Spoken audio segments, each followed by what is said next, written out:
Selecting native plants is extremely important, but is a bit overwhelming. I found some great resources that are specific to Pennsylvania native plants. Here's a conservation society focused on bees that has some suggestions.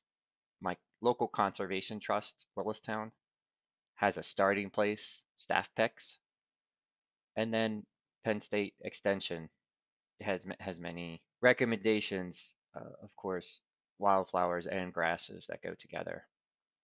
So with that, if that's a starting place, I'll look at these resources and think, how tall are these? When do they bloom? Do they prefer shade? Well, I have shady areas, some are full sun.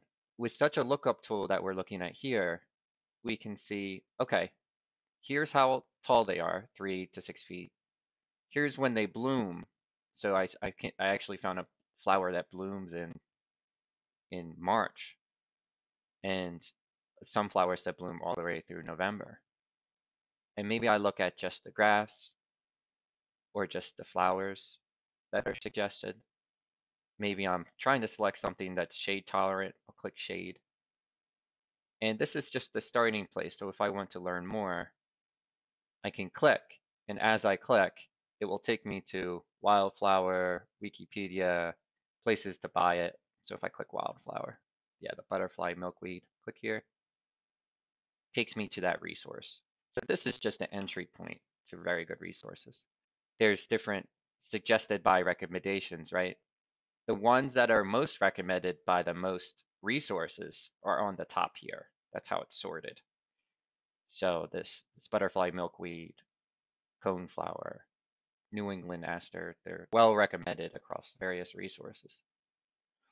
So maybe I come to prefer some flowers for my own garden. I could just type them in here. LISP, that's another symbol. Or I know for sure I like ECPU, which is the purple coneflower.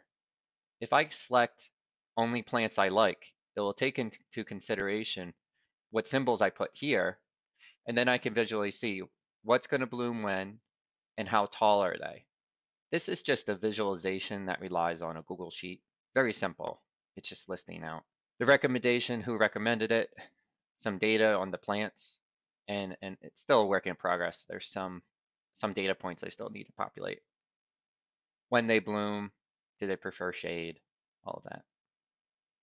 As this updates, and anyone can update it, it will make this front end lookup tool even better.